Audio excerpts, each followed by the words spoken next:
We got the phone call from Fulcrum and we're proud to say we can put the plates onto their PX Mark III Ranger.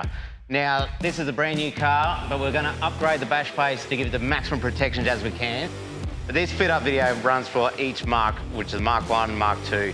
It's all the same set of bash plates fits them all. Okay, so we're gonna run through, pulling them off, getting rid of this tin stuff that's on here, showing you the difference what our plates do and how much more it protects and everything like that. We've got Cameron here who's gonna try and fold them. Do you reckon you can fold them? I don't know if I can fold them, they're pretty good. But we're gonna have extra coverage, extra extension. We'll show you how to take these off and put the new ones on. Nice and simple, you can do it at home. Start taking them off, bro, come on. Okay, cool, so you look pretty good. What the hell are you down here, bro? Where'd you come from? We got the stock plates and we got the custom Offroad plates next to each other. Some plate looks a lot bigger. Well, that's because that one goes over the diff. Their one doesn't, it goes next to the diff. So we've got the full protection, protecting your diff. We've got plates that do diff drops as well. Yep. So if you've got a 1-inch diff drop or a 2-inch diff drop, we've got plates to suit that. You can also see with the extension how much longer our plates go. And then we don't go just as wide just because the front wheels flick up a lot of garbage underneath onto this trans plate where your DPF sits. Yep. So you don't want a lot of garbage building up around the DPF just in case when it burns off, burns the grass off. We've seen a few videos of that go on. So that's what the two like, and so we'll get into preparing the plates, rip off the plastic and put the plates on the car. So with the start of the install, what I like to do is just take off the film of where the trans plate is over the bolt holes, like that. But I keep the film on everywhere else, stops the fingerprints and all that, and you can clean up and it looks a lot fresh later, so we'll try and get this off. Okay, we got that off, all right. Next thing, we've gone from the stock bolts, which are a 15mm head, where we supply new bolts, which got a 16mm head on them. So swap this one over. You can hold that. Got it. Okay. All right. We need 2 bolts, I've only got 1. I'll get the other one. Where's the other one? It's over here. So we've got a nice shiny new bolt. So what we do, bolt, spring washer, washer. Make them all, get into it. Bolt, spring washer, washer. Yes, what's that? Oh.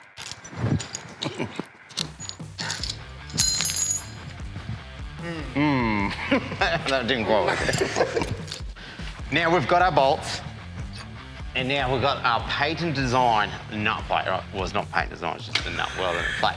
But we've got our nut plate, and the reason why this comes in the packet, it's wrapped with the transmission plate, is to slide up inside the cross member, to go up in here to give you a thread hole. So that's going to spin and lock in there when you tighten up with a rattle gun. So it'll give us 1, 2, 3 threads to work with instead of just the 2 they had before. Look at that. Okay, I just like to use the middle one. So normally when I'm doing this, I'm actually doing this on a ramp, lying on my back with my knee holding the plate up in the air. So it is possible to do it by yourself. All right, that's now tight, it's all good. That's fine. So now we can put the smaller plate on. We need more bolts. Where are the bolts? Sorry, We do supply bolts, we just don't know where they are. One right here. We can use.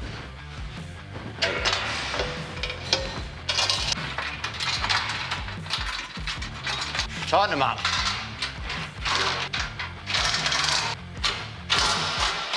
Okay, so since this is a Mark III, it has a welded thread in the chassis up for the 3rd hole for your sump and your transmission plate, but the earlier models don't. So again, the patent, non-painted nut plate that we have, you can slide it inside of the cross member, and once again, it does a turn and lock, tighten it up, and gives you the extra thread with the extra strength of bolts or holding the plates on. Now we're gonna take the film off first.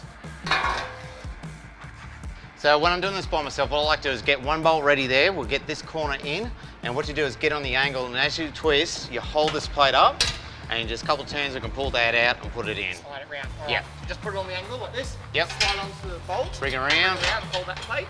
Yep. I'll just drop that bolt, but we'll got another one here. Yep. Bring it around.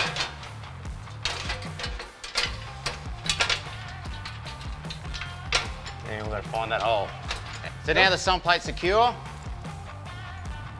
Next bolt in, have them loose, and let's get the front plate on.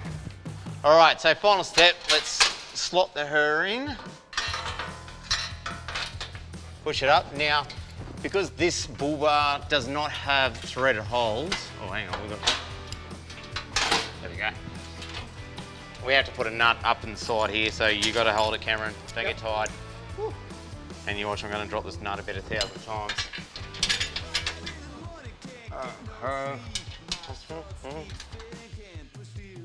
So last but not least, as Cameron's getting rid of the film, we go through, tighten up all the bolts because we don't want to tighten them all at the start, just so we can manoeuvre the plates in place. But now all the bolts are in there. It's just a matter of get the rattle gun and finish her off.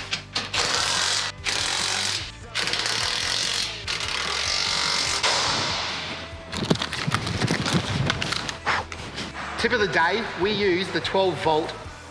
Rattle gun it is. Yeah, that's what I want. Tip of the day, we use the 12 volt rattle gun. It tightens it just enough without stripping the bolts. There's nothing worse than you strip the bolts, I tell you that. Go with these and just tighten up with a socket set and you're good to go. There we have it. Installation of the, that's my head. The installation of the 3-piece bash plate for the Ford Ranger PX Mark 1, 2, 3 series.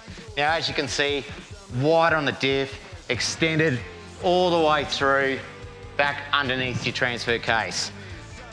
With a lot of help without any rubbish getting collected or anything up there. Now, if you have a diff drop, we do have other plates that do come down further with a bigger fold because the diff will come down, like if you get a 1-inch or 2-inch diff drop, we do have other plates you can select on the website.